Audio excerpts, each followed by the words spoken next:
आज एक नया वीडियो को आपको स्वागत जनाऊँगी। आपण मैंने समस्त जानते राशन कार्ड इ केवाईसी चलुची। यही राशन कार्ड इ केवाईसी की लेकिन एवं बहुत द्वंद्व अच्छा बाहर जो मैंने रोच जो भाई और भौणी मैंने बाहर जा कम कर जो मैंने प्रवासी श्रमिक बाहर कम कर बाहर राज्य जा कम कर प्रोब्लेम सम्मुखीन होती जो मैंने ओडिशार अच्छा से जाकि पाख डीलर पाखे से इ केवाईसी कर फिंगरप्रिंट देकिनी बायोमेट्रिक फिंगरप्रिंट देकिना आप इ केवाईसी कर किंतु जो भाई और भौणी मैंने आमर बाहर राज्य जा कम कर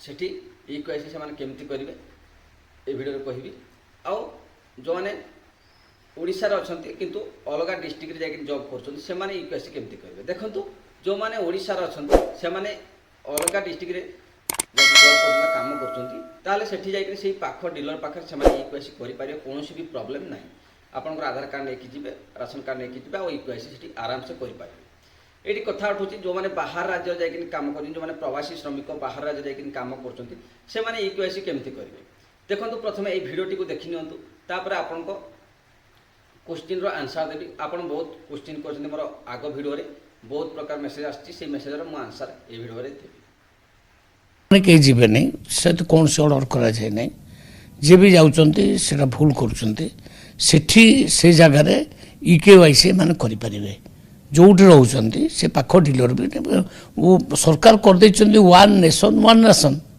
तो राशन कार्ड रो नंबर लगेले भी से जगार से माल नहीं पारे चाउल नहीं पारे तर आमर गुजरात रे किछि बंधु अच्छे काम करछंती से पाखे जो डीलरशिप अच्छी ता पाखे जाइए से चाउल आनी पारे सेठी मध्य इ केवाईसी कर पारे ये प्रावधान सरकार कर देछंती सिस्टमटा से डेभलप करा जाइए टेक्निकल माने येटा इ केवाईसी कौन कि आधार कार्ड तो नहीं कि जीव आउ टिप चिन्ह तापर आखिर येटा आई साइट चिन्हटा बायोमेट्रिक टेस्ट होगला ओके होगले से किसी असुविधा नहीं सेठू जोटी रोचन से इ केवाईसी करेंगे सेठी आमर एठू स्टाफ जावा दरकार नहीं कि डीलर जावा दरकार जो मैंने बाहर राज्य रोचती प्रवासी श्रमिक से मैंने ओडिशा आसवा दरकार नहीं किंतु सेठी आपण माने से पाख डीलर पाखे जाकि आपण माने इ केवाईसी करि परिबे बा जनसेवा केंद्र बा से सेंटर कहउछंती मंत्री जा एठी आपण कोनोसी मनगड़ा कथा मु कहू नहीं मंत्री जहा कहले से क्वेश्चन आंसर बा आपण जो माने क्वेश्चन पचारे से क्वेश्चन आंसर एठी मु आपन देबी एठी मु कोनोसी मनगड़ा कहानी आपण कहू नहीं कि आपण को प्रॉब्लम रे पकेबे मु चाहू मु भी बाहर रहउची मु कोन प्रॉब्लम रे पड़ी से विषय आपण को वीडियो रे मु कहिबी एठी केवाईसी केमती करेंगे बाहर राज्य जो मैंने रोचती आपण केवाईसी केमती करेंगे ये वीडियो रे आमे जानिबा देखंतु मंत्री कहवा अनुजाई एठी आपण माने बाहर जो मैंने रोचती आपण माने आपण को पाखरे थिबा डीलर पाखु जांतु आपणकर आधार कार्ड राशन कार्ड नंबर नेकी बायोमेट्रिक फिंगरप्रिंट देखि आपण माने केवाईसी करि परबा जोठी से सेंटर बा जनसेवा केंद्र आपण माने करि परबा मंत्री कहउछन किंतु एठी बाहर जो मैंने रोचती से माने बहुत कमेंट करछन्ते से माने डीलर पाखु जाउछन्ती मु भी निजे एठी बेंगलोर रहउची आ डीलर पाखु जाइथिले मो फ्रेंड मान को नै कि एठी डीलर पाखरे पहुंचला परे से मना करछन्ती से कहउछन्ते आपण जाइकिनी आपण राज्य रे इ केवाईसी करतु एठी आपनकर इ केवाईसी हेइ परिबो नाही एठी बहुत गुडे कमेंट आछि आपण माने देखि पाथु ए कमेंट रे देखि पाथु बहुत गुडे भाई ओ माने मोर कमेंट करछन्ती जे से माने तमिलनाडु रे अछन्ती से मानकर इ केवाईसी हेइ पारु नै से माने जाइथिले इ केवाईसी करिया पय किंतु सेठी मना कर देले आ जने भाई देखुन कमेंट कर से मुंबई अच्छी से मानकर इ केवाईसी हेइ पारुनी आ जने केरला रे सेठी भी देखंतु से मेसेज कर सेठी इ केवाईसी हेइ पारनी चेन्नई रे अच्छी से माने भी इ केवाईसी कर पारनी एमती बहुत जगह अच्छी भाई भौणी माने प्रवासी रे जाकि काम करछन्ती बा ओडिशा को छाड़ी बाहर राज्य रे काम करछन्ती से मानकर इ केवाईसी हेइ पारुनी एठी मंत्री कहले जे बाहर राज्य रे हेइ पारिबो किंतु एठी हेइ पारु नाही मो कहबा कथा आपण माने जदी इ केवाईसी करछन्ती ताले बहुत भलो कथा किंतु बाहर राज्य जो मैंने कम कर ऑनलाइन सुविधा किसी होता ताले बहुत भल कथा होता से मैंने आराम से जाकि जनसेवा केंद्र हो बा से सेंटर से मैंने आराम से इ केवाईसी करि पारते कौन भी प्रॉब्लम होता नहीं आपन डीलर पाखे कहीदे कि डीलर से मना कर डीलर मना कला से रिटर्न आसटी इ केवाईसी हो पारनी बोली से आपको जनइबे से केमती प्रॉब्लम पड़ुंट ड्यूटी छाड़ी जाऊँच इ केवाईसी करने कि रिटर्न आसुँच सरकार को सेमाने केमती जणेबे जे आमर एठी इ केवाईसी हेइ पारु नै सरकार तो ओडिसा रहिले ସେମାନେ ବସିକି ରହିଲେ ସେଠି ନ୍ୟୁଜ୍ ସାମ୍ନାରେ କିଛି ବି କହିଦେବେ ନା ଇକ୍ୱାସି ସେଠି ହେଇପାରିବ, କୌଣସି ପ୍ରୋବ୍ଲେମ୍ ନାହିଁ, ଓଡ଼ିଶା ଆସିବା ଦରକାର ନାହିଁ। ସରକାର ପୁଣି କହୁଛନ୍ତି ଯଦି ଡିସେମ୍ବର ସୁଦ୍ଧା ଇକ୍ୱାସି ନ କରିବ ତାହେଲେ ଆପଣଙ୍କର ରାସନ କାର୍ଡ଼ରୁ ଆପଣଙ୍କ ନାମ କଟିଯିବ ବା ଆପଣଙ୍କର ରାସନ କାର୍ଡ଼ଟି କଟିଯିବ। ଏଇ ଭୟରେ ଲୋକମାନେ ଯାଇକି ପ୍ରୋବ୍ଲେମରେ ପଡ଼ୁଛନ୍ତି। ସେ ଡିଲର ପାଖକୁ ଯାଉଛନ୍ତି, ରିଟର୍ନ ଆସୁଛନ୍ତି, ପୁଣି ଡିଲର ପାଖକୁ ଯାଉଛନ୍ତି, ରିଟର୍ନ ଆସୁଛନ୍ତି, ଆଉ ଇକ୍ୱାସି ହେଇପାରୁନି। ସରକାର ଯଦି ଇକ୍ୱାସି କରିବା ପୂର୍ବରୁ କୌଣସି ଅନଲାଇନ୍ ପୋର୍ଟାଲ କରିଥାନ୍ତେ ତାହେଲେ ବହୁତ ଭଲ ହୋଇଥାନ୍ତା। ଯେମିତିକି ଜନସେବା କେନ୍ଦ୍ରରେ କରିପାରିବେ ବା CSC ସେଣ୍ଟରରେ କରିପାରିବେ ବା ଯେମିତି ଅନଲାଇନ୍ ଯେଉଁଠି ହେଉଛି ସେଠି ଆପଣ ଯାଇକରି ଇକ୍ୱାସି କରିପାରିବେ। ଏମିତି ସୁବିଧା ଥିଲେ ଲୋକମାନଙ୍କୁ କୌଣସି ବି ପ୍ରୋବ୍ଲେମ୍ ହେଇନଥାନ୍ତା। ଯେଉଁ ୟୁଟ୍ୟୁବର ଭାଇମାନେ ଭିଡ଼ିଓ ବନାଉଛନ୍ତି ଯେ ବାହାର ରାଜ୍ୟରେ ଇକ୍ୱାସି କରିପାରିବେ, ଏମିତି ଯାଇକିନି CSC ସେଣ୍ଟର ବା ଆପଣ ଡିଲର ପାଖରେ କରିପାରିବେ, ଆପଣମାନେ ଥରେ ଭାବନ୍ତୁ ସେମାନେ ରିଟର୍ନ ଆସୁଛନ୍ତି, ସେମାନେ କେମିତି ଇକ୍ୱାସି କରିବେ। ସେଥିପାଇଁ ଆପଣଙ୍କୁ ରିକ୍ୱେଷ୍ଟ କରୁଛି ଯେଉଁ ୟୁଟ୍ୟୁବର ଭାଇମାନେ ଭିଡ଼ିଓ ବନାଉଛନ୍ତି ଆପଣମାନେ ସରକାରକୁ ଜଣାନ୍ତୁ ଯେ ବାହାର ରାଜ୍ୟରେ ଇକ୍ୱାସି ହେଇପାରୁନାହିଁ। ବାହାର ରାଜ୍ୟରେ ପ୍ରବେଶ ଶ୍ରମିକମାନେ ଭାଇ ଓ ଭଉଣୀମାନେ ଯେଉଁମାନେ ଅଛନ୍ତି ସେମାନଙ୍କ ପାଇଁ କିଛି ଅନଲାଇନ୍ ସୁବିଧା କଲେ ସେମାନେ ଇକ୍ୱାସି କରିପାରିବେ। ଆପଣମାନେ ଏମିତି ଭିଡ଼ିଓ ବନେଇଲେ ନିଶ୍ଚିତ ଭାବେ ସରକାର ପାଖରେ ପହଞ୍ଚିବ ଏ ଭିଡ଼ିଓ, ଆଉ ସରକାର ନିଶ୍ଚିତ ଭାବରେ ଅନଲାଇନ୍ କିଛି ସୁବିଧା କରିବେ ବାହାର ରାଜ୍ୟରେ ଯେଉଁମାନେ ରହୁଛନ୍ତି ସେମାନଙ୍କୁ ଇକ୍ୱାସି କରିବା ପାଇଁ। ସେଥିପାଇଁ ଆପଣଙ୍କୁ ରିକ୍ୱେଷ୍ଟ ମୋର, ଆପଣମାନେ ସରକାରକୁ ବାହାରେ ରହୁଥିବା ଭାଇ ଓ ଭଉଣୀଙ୍କ ପ୍ରୋବ୍ଲେମକୁ ଜଣାନ୍ତୁ ଭିଡ଼ିଓ ମାଧ୍ୟମରେ।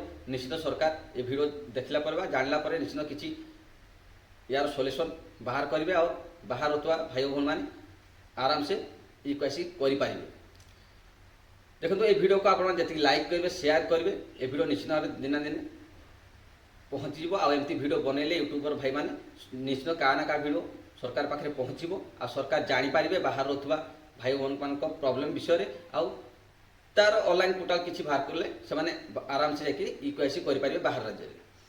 ମୋର କହିବା କଥା ଆପଣଙ୍କୁ ଆଗ ଭିଡ଼ିଓରେ ମୁଁ ବନେଇଥିଲି ଯେ ବାହାର ରାଜ୍ୟରେ କେମିତି ଇକ୍ୱାସି କରିବେ, ସେଠି ବହୁତ ଭଲ କମେଣ୍ଟ ଆସିଛି ଯେ ବାହାର ରାଜ୍ୟରେ ଇକ୍ୱାସି ହେଇପାରୁନି। ଆଉ କିଛି ଲୋକ କହୁଛନ୍ତି ତୁ ଲୋକମାନଙ୍କୁ ଭୁମରା କରୁଛୁ ବା ବିଗଡ଼ଉଛୁ। ସେମିତି କିଛି ନାହିଁ ଭାଇ, ମୋର କିଛି କାହାକୁ କିଛି ପ୍ରୋବ୍ଲେମରେ ପକାଇବା ଆମର ଉଦ୍ଦେଶ୍ୟ ନୁହେଁ। ମୁଁ ଭିଡ଼ିଓ ମାଧ୍ୟମରେ ଲୋକମାନଙ୍କୁ କେବଳ ଜଣାଏ ଯେଉଁଟା ସୁବିଧା ସେଇଟା ହିଁ ଜଣାଏ। ଏଠି ଯେଉଁ ଭାଇ ଓ ଭଉଣୀମାନେ ବାହାର ରାଜ୍ୟରେ ରହୁଛନ୍ତି ସେମାନେ କମେଣ୍ଟ ନିଶ୍ଚିତ ଭାବେ କରନ୍ତୁ ଯେ ଆପଣମାନେ ପ୍ରୋବ୍ଲେମରେ ପଡ଼ୁଛନ୍ତି ନା ନାହିଁ। ଯଦି ପ୍ରୋବ୍ଲେମ ପଡ଼ୁନାହାନ୍ତି ତାହେଲେ ଠିକ୍ କଥା, ଯଦି ପ୍ରୋବ୍ଲେମ ପଡ଼ୁଛନ୍ତି ତାହେଲେ ଏ ଭିଡ଼ିଓରେ କମେଣ୍ଟ କରନ୍ତୁ, ଭିଡ଼ିଓକୁ ଲାଇକ୍ କରନ୍ତୁ, ଭିଡ଼ିଓକୁ ସେୟାର କରନ୍ତୁ, ଯେତିକି ପାରେ ସେତିକି ସେୟାର କରନ୍ତୁ। ନିଶ୍ଚିତ ଭାବେ এই ଭିଡ଼ିଓ ଭାଇରାଲ ହେଲେ ସରକାର ପାଖରେ ପହଞ୍ଚିବ, ଆଉ ସରକାର ଜାଣିପାରିବେ।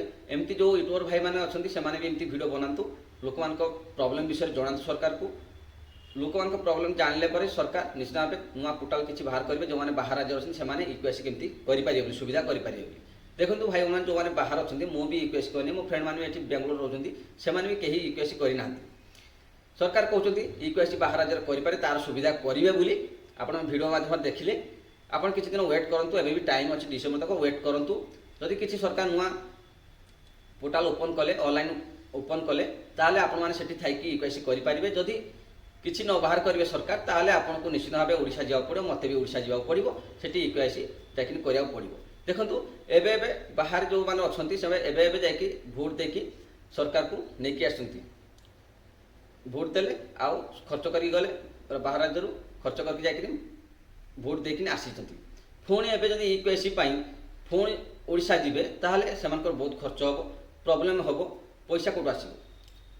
ସେମାନଙ୍କର ପ୍ରୋବ୍ଲେମ୍ ଅଛି ବୋଲି, ଫ୍ୟାମିଲି ପ୍ରୋବ୍ଲେମ୍ ଅଛି ବୋଲି ବାହାର ରାଜ୍ୟରେ ଯାଇକିନି କାମ କରୁଛନ୍ତି। ଯଦି ଇକ୍ୱାସି ପାଇଁ ଯିବେ ଥରେ ଏବେ ରାସନ କାର୍ଡ଼ ପାଇଁ, ପୁଣି ଆଗକୁ ଆପଣ ଅନ୍ୟ କିଛି ଇକ୍ୱାସି କରିବେ, ତା ପାଇଁ ପୁଣି ଯିବେ, ପୁଣି ଇଲେକ୍ସନ୍ ପାଇଁ ଯାଇଥିଲେ, ଏମିତି ଯଦି ବର୍ଷକୁ 4 ଥର ଯଦି ଓଡ଼ିଶା ଯିବେ ସେମାନେ ତ ପ୍ରୋବ୍ଲେମ୍ ଯୋଗୁଁ ବାହାର ଆସିଛନ୍ତି, ସେମାନେ କେମିତି ତାଙ୍କର ଘର ବା ଫ୍ୟାମିଲି ଚଳେଇବେ। 5 କେଜି ଚାଉଳ ପାଇଁ ସେମାନେ ଓଡ଼ିଶା ବାହାରୁ ପୁଣି ରାତିରେ ଓଡ଼ିଶାକୁ ଯିବେ। ଓଡ଼ିଶା ବାହାରକୁ ଆସିଥିଲେ କିଛି ଇନକମ୍ କରି ଘର ଭରଣ ପୋଷଣ କରିବେ ବୋଲି, ପୁଣି ଆଥରେ ଏଇ 5 କେଜି ରାଇସ୍ ପାଇଁ ସେମାନେ ପୁଣି ଇକ୍ୱାସି କରିବା ପାଇଁ ସେଇ ଭୟରେ ବା କଟିଯିବ ରାସନ କାର୍ଡ଼ ବୋଲି ସେଇ ଭୟରେ ପୁଣି ଆଥରେ ଓଡ଼ିଶା ଯିବେ। ତାହେଲେ ସେମାନଙ୍କୁ ବହୁତ ପ୍ରୋବ୍ଲେମ୍ ହେବ। ତୁମକୁ ଭୋଟ୍ ଦେଇକିନି ଓଡ଼ିଶା ସରକାରକୁ ନେଇକି ଆସିଲେ ବିଜେପିକୁ, ଆଉ ଏଠି ଆପଣ ଯଦି ପ୍ରୋବ୍ଲେମ୍ ଉପରେ ପ୍ରୋବ୍ଲେମ୍ କ୍ରିଏଟ୍ କରିବେ ତାହେଲେ ଲୋକମାନେ ବହୁତ ପ୍ରୋବ୍ଲେମ୍ରେ ପଡ଼ିବେ, ସେମାନେ କେମିତି ଇକ୍ୱାସି କରିବେ। ସେଥିପାଇଁ ସରକାର ୟାର କିଛି ପଦକ୍ଷେପ ନିଅନ୍ତୁ। ଯେଉଁମାନେ ବାହାର ରାଜ୍ୟରେ ରହୁଛନ୍ତି ସେମାନଙ୍କ ପାଇଁ କିଛି ଅନଲାଇନ୍ ପୋର୍ଟାଲ ଓପନ୍ କରନ୍ତୁ, ଯେମିତି ଜନସେବା କେନ୍ଦ୍ରରେ ହେଇପାରିବ, CSC ସେଣ୍ଟରରେ ଇକ୍ୱାସି ହେଇପାରିବ, ବା ଅନଲାଇନ୍ ମାଧ୍ୟମରେ କୌଣସି ୱେବସାଇଟ୍ ବାହାର କରନ୍ତୁ, ଯେମିତି ଅନଲାଇନ୍ ମାଧ୍ୟମରେ ସେମାନେ ସେଠି ଯାଇକିନି ଇକ୍ୱାସି ଆରାମସେ କରିପାରିବେ ଡିଲର ପାଖକୁ ନ ଯାଇକି। କାରଣ ଡିଲର ପାଖକୁ ଗଲେ ସେଠି ଡିଲର ମନା କରିଦେଉଛି, ସେଥିପାଇଁ ଅନଲାଇନ୍ କିଛି ମାଧ୍ୟମ ବାହାର କଲେ ସେମାନେ ଇକ୍ୱାସି ଆରାମସେ କରିପାରିବେ। ଯଦି ମୋ କଥାରେ ସମସ୍ତେ ବାହାରେ ରହୁଥିବା ଭାଇ ଓ ଭଉଣୀମାନେ ଏକମତ ଅଛ ତାହେଲେ କମେଣ୍ଟ କର ଯଦି ମୋ କଥା ଆପଣଙ୍କୁ ଭଲ ଲାଗିଛି। ଆଉ ଏ ଭିଡ଼ିଓକୁ ଯେତିକି ପାରିବେ ସେତିକି ସେୟାର କରନ୍ତୁ, ଲାଇକ୍ କରନ୍ତୁ, କମେଣ୍ଟ କରନ୍ତୁ। ଏ ଭିଡ଼ିଓ ମାଧ୍ୟମରେ ସରକାର ପାଖକୁ କିଛି ପହଞ୍ଚିଲେ ନିଶ୍ଚିତ ଭାବେ ସରକାର କିଛି ୟାର ସଲ୍ୟୁସନ୍ ବାହାର କରିବେ। ଏ ଭିଡ଼ିଓ ମାଧ୍ୟମରେ ମୁଁ ଆପଣଙ୍କୁ ଜଣେଇଲି ବାହାର ରାଜ୍ୟରେ ଯେଉଁମାନେ ଅଛନ୍ତି ଭାଇ ଭଉଣୀମାନେ ତୁମେ ବି ନିଜେ ଯାଇଥିବ ନିଶ୍ଚିତ ଭାବେ ଆପଣ ଇକ୍ୱାସି କରିପାରିନଥିବେ, ଡିଲର ପାଖକୁ ଯାଇଥିଲେ ଡିଲର ମନା କରିଦେଇଥିବେ। ମୁଁ ନିଜେ ବି ଡିଲର ପାଖକୁ ଯାଇଥିଲି ମୋ ଫ୍ରେଣ୍ଡମାନଙ୍କୁ ନେଇକି, ସେଠି ଇକ୍ୱାସି ମନା କରୁଛନ୍ତି। ସେମାନେ କହୁଛନ୍ତି ବାହାର ରାଜ୍ୟରେ ଯାଇକିନି ଇକ୍ୱାସି ଆପଣ ଏଠି ଇକ୍ୱାସି ହେଇପାରୁନି, ଆପଣଙ୍କ ରାଜ୍ୟରେ ଯାଇକିନି ଆପଣମାନେ ଇକ୍ୱାସି କରିପାରିବେ ବୋଲି। ତାହେଲେ ଏଠି ସରକାର କରୁଛନ୍ତି ବାହାର ରାଜ୍ୟରେ ହେଇପାରିବ ଓଡ଼ିଶା ଥାଇକି, କିନ୍ତୁ ବାହାର ରାଜ୍ୟରେ ଯାଇକିନି ଇକ୍ୱାସି କରିବାକୁ ଗଲେ ସେଠି ମନା କରୁଛନ୍ତି। ସରକାର କିଛି ଜାଣିପାରୁନାହାନ୍ତି ବାହାର ରାଜ୍ୟରେ କ'ଣ ପ୍ରୋବ୍ଲେମ୍ ଲୋକମାନଙ୍କୁ ହେଉଛି, କିଛି ବି ଜାଣିପାରୁନାହାନ୍ତି। ସେଠି ବସିକି ନ୍ୟୁଜ୍ ସାମ୍ନାରେ କହିଦେଲେ, କିନ୍ତୁ ଏଠି ବହୁତ ପ୍ରୋବ୍ଲେମ୍ ହେଉଛି। ସରକାର ଏହାକୁ ଧ୍ୟାନ ରଖିକି କିଛି ନୂଆ ପୋର୍ଟାଲ ବାହାର କରିବେ, ନିଶ୍ଚିତ ଭାବେ ସବୁ ଲୋକ ପାଇଁ ସୁବିଧା ହେବ। ଦେଖନ୍ତୁ ଆପଣ କିଛି ଦିନ ୱେଟ୍ କରନ୍ତୁ, ଯଦି ସରକାର କିଛି ନୂଆ ପୋର୍ଟାଲ ନେଇକି ଆସିବେ ନିଶ୍ଚିତ ଭାବେ ଆପଣ ବାହାର ରାଜ୍ୟରେ ଇକ୍ୱାସି କରିପାରିବେ। ଯଦି ନ ନେଇକି ଆସିବେ ଆପଣ ଓଡ଼ିଶା ଯାଇକି ଇକ୍ୱାସି କରିବାକୁ ପଡ଼ିବ। ଯଦି ଇକ୍ୱାସି ନ କରୁଛନ୍ତି ତାହେଲେ ଆପଣ ରାସନ କାର୍ଡ଼ ପାଇବା ଯୋଗ୍ୟ ଥିଲେ ବି ଆପଣଙ୍କର ରାସନ କାର୍ଡ଼ଟି କଟିଯିବ, କାରଣ ଆପଣ ଇକ୍ୱାସି କରିନଥିଲେ। ଏମିତି ହେବ। ସରକାର ଏଠି କେବଳ ଲୋକମାନଙ୍କୁ ହଇରାଣ ହିଁ କରୁଛନ୍ତି, ପ୍ରୋବ୍ଲେମରେ ପକାଉଛନ୍ତି, ତା ବିନା ଆଉ କିଛି ନାହିଁ। ଯଦି ପ୍ରୋବ୍ଲେମ ପକାଇବାକୁ ତାଙ୍କର ଇଚ୍ଛା ନଥାନ୍ତା ତାହେଲେ ନିଶ୍ଚିତ ଭାବେ ସେ ଅନଲାଇନ୍ କିଛି ସୁବିଧା କରିଥାନ୍ତେ। ସେ ଓଡ଼ିଶାରେ ଥାଇକିନି କହିଦେବେ ଯେ ବାହାର ରାଜ୍ୟରେ ଇକ୍ୱାସି ହେବ, ସେମିତି କିଛି ହୁଏ ନାହିଁ। ବାହାର ରାଜ୍ୟରେ ଏଠି ମନା କରିଦିଅନ୍ତି, ସେଠି ପ୍ରୋବ୍ଲେମ୍ ଲୋକମାନଙ୍କୁ ହୁଏ। ସରକାର ଓଡ଼ିଶାରେ ଥାଇକି କହିଦେବା ଆଉ କାମରେ କରିବା ବହୁତ କିଛି ଫରକ ଥାଏ। ସେଥିପାଇଁ ସରକାର ଏହାକୁ ଧ୍ୟାନ ରଖିକି କିଛି ନୂଆ ପୋର୍ଟାଲ ବାହାର କରନ୍ତୁ, ଯାହା ବାହାର ରାଜ୍ୟରେ ଥାଇକି ଲୋକମାନେ ଇକ୍ୱାସି କରିପାରିବେ। ଆପଣଙ୍କୁ ସେମାନେ ଯାଇକି ଏବେ ଭୋଟ ଦେଇକି ତୁରନ୍ତ ଆସିଛନ୍ତି, ଆଉ ସେମାନଙ୍କ ପାଖରେ ପଇସା ଥିଲେ ହିଁ ତ ଓଡ଼ିଶାକୁ ଯିବେ। ଓଡ଼ିଶାକୁ ଗଲେ ବହୁତ ପଇସା ଖର୍ଚ୍ଚ ହୋଇଥାଏ। ସେମାନେ କେମିତି ନେଇକି ଆସିବେ ସେ ପଇସା? କେଉଁଠି ପ୍ରୋବ୍ଲେମ୍, ଏତେ ପ୍ରୋବ୍ଲେମ୍, ତାକୁ ଫ୍ୟାମିଲି ପ୍ରୋବ୍ଲେମ୍, ସବୁ ପ୍ରୋବ୍ଲେମ୍ ଭିତରେ ରାସନ କାର୍ଡ଼ ପାଇଁ ସେମାନେ ଇକ୍ୱାସି କରିଯିବେ। କାଲି ପୁଣି ଆଉଥରେ କିଛି ଆପଣ ଅନ୍ୟ କିଛି କରିବା ପାଇଁ ଇକ୍ୱାସି କରିବା ପାଇଁ ପୁଣି ଓଡ଼ିଶା ଆସିବାକୁ ପଡ଼ିବ। ଏମିତି ଆପଣ କରନ୍ତୁ ନାହିଁ। କୌଣସି ବି ଯାହା ବି କରୁଛନ୍ତି ଡିସିସନ୍ ନେଉଛନ୍ତି ତା ଅନଲାଇନ୍ ମାଧ୍ୟମରେ କରନ୍ତୁ, ବାହାର ରାଜ୍ୟରେ ସେମାନେ ଯେମିତି କରିପାରିବେ। ମୋ କହିବା କଥା ଏତିକି। ଆପଣମାନେ এই ଭିଡ଼ିଓଟି ଯେଉଁମାନଙ୍କୁ ଭଲ ଲାଗିଛି, ମୋ କହିବା କଥା ଅନୁସାରେ ଆପଣଙ୍କୁ ଯେଉଁମାନେ ଏକମତ ଅଛ ବାହାର ରାଜ୍ୟରେ କେମିତି ପ୍ରୋବ୍ଲେମ୍ ହେଉଛି ସରକାରକୁ ଜଣାଇବାକୁ ଚାହୁଁଛ, ତାହେଲେ ଏ ଭିଡ଼ିଓ କମେଣ୍ଟ କର, ଏ ଭିଡ଼ିଓକୁ ବହୁତ ସେୟାର କର। ଆଉ ଯେଉଁ ୟୁଟ୍ୟୁବର ଭାଇମାନଙ୍କୁ ମୋର ବି ରିକ୍ୱେଷ୍ଟ ଅଛି, ଯେଉଁମାନେ ଭିଡ଼ିଓ ବନାଉଛନ୍ତି ୟୁଟ୍ୟୁବରେ, ସେମାନେ ବି এই ବାହାର ରାଜ୍ୟରେ ବା ପ୍ରବେଶ ଶ୍ରମିକ ବିଷୟରେ ସରକାରକୁ ଜଣାନ୍ତୁ, ସେମାନେ କେମିତି ପ୍ରୋବ୍ଲେମ୍ ପଡ଼ୁଛନ୍ତି।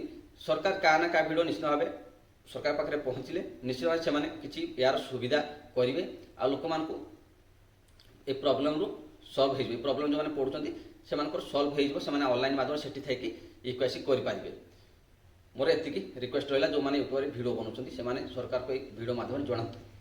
এই ଭିଡ଼ିଓଟି ଭଲ ଲାଗିଥିଲେ ଆପଣମାନେ এই ଭିଡ଼ିଓକୁ ସେୟାର କରନ୍ତୁ, ଲାଇକ୍ କରନ୍ତୁ, କମେଣ୍ଟ କରନ୍ତୁ। ଆଉ ଯେଉଁମାନେ ମୋ କଥାରେ ଏକମତ ଅଛ ସେମାନେ କମେଣ୍ଟ କର।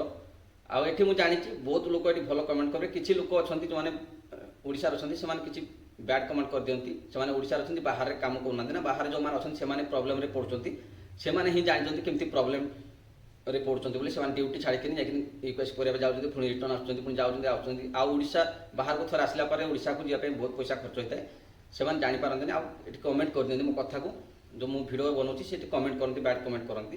କିଛି ନାହିଁ ଭାଇ, କର। ଆଉ ଯେଉଁମାନଙ୍କୁ ମୋ ଭିଡ଼ିଓ ପସନ୍ଦ ନାହିଁ ସେମାନେ ଦେଖ, ଆଉ ଏ ଭିଡ଼ିଓକୁ ସପୋର୍ଟ କର। ଆପଣଙ୍କ ମତାମତ ଏ ଭିଡ଼ିଓରେ ଜଣାଅ। ଦେଖନ୍ତୁ ୱେଟ୍ ମୋ କହିବା କଥା ଏଠି ଆପଣ ୱେଟ୍ କରନ୍ତୁ କିଛି ଦିନ। ଯଦି ଅନଲାଇନ୍ ମାଧ୍ୟମରେ କିଛି ସୁବିଧା ଆସେ ଆପଣମାନେ ସେଠି ଥାଇକି ଇକ୍ୱାସି କରନ୍ତୁ। ଯଦି ଡିସେମ୍ବର ସୁଦ୍ଧା ଯଦି ଆପଣଙ୍କର କୌଣସି ସୁବିଧା ସରକାର କରୁନାହାନ୍ତି ତାହେଲେ ଆପଣମାନଙ୍କୁ ନିଶ୍ଚିତ ଭାବେ ଓଡ଼ିଶା ଯିବାକୁ ପଡ଼ିବ। ସେଠି ଆପଣ ଯାଇକିରି ଇକ୍ୱାସି କରିକି ଆସିବେ। ମୁଁ ବି ଓଡ଼ିଶା ଯିବାକୁ ପଡ଼ିବ, ମୋତେ ଯଦି କିଛି ଅନଲାଇନ୍ ସୁବିଧା ନ ହେବ ମୋତେ ବି ଓଡ଼ିଶା ଯିବାକୁ ପଡ଼ିବ। ଏ ଭିଡ଼ିଓ ମାଧ୍ୟମରେ ଏତିକି ମୋର ଜଣାଇବାର ଥିଲା। ଆଉ କମେଣ୍ଟ ଯେଉଁମାନେ କରିଛନ୍ତି ସେ କମେଣ୍ଟ ଗୁଡ଼ିକ ମୁଁ ଆପଣଙ୍କୁ ଦେଖେଇଲି, ଯେମିତି ବାହାରେ ତାମିଲନାଡ଼ୁ ହେଉ, ମୁମ୍ବାଇ ହେଉ, ଦିଲ୍ଲୀ ହେଉ, କେରଳ ହେଉ, ଚେନ୍ନାଇ ହେଉ, ଏମିତି ବାହାରେ ଯେଉଁମାନେ ପ୍ରବେଶ କରୁଛନ୍ତି, ବାହାର ଆଉଟ୍ ଅଫ୍ କଣ୍ଟ୍ରି ଯେଉଁମାନେ ଅଛନ୍ତି ସେମାନଙ୍କ ପ୍ରୋବ୍ଲେମ୍ ବି ଆସୁଛି। ଏ ଭିଡ଼ିଓ ମାଧ୍ୟମରେ ଆପଣଙ୍କ ପ୍ରୋବ୍ଲେମ୍କୁ ମୁଁ କହିଲି ବା ଜଣେଇଲି। ଆପଣମାନେ ମୋ କଥାରେ ଯଦି ଏକମତ ଅଛ ତାହେଲେ ନିଶ୍ଚିତ ଭାବେ ଭଲ କମେଣ୍ଟ କରନ୍ତୁ, ଆଉ ଏ ଭିଡ଼ିଓକୁ ସେୟାର କରନ୍ତୁ, ଲାଇକ୍ କରନ୍ତୁ, ଆଉ ବହୁତ ସାରା ସପୋର୍ଟ କରନ୍ତୁ।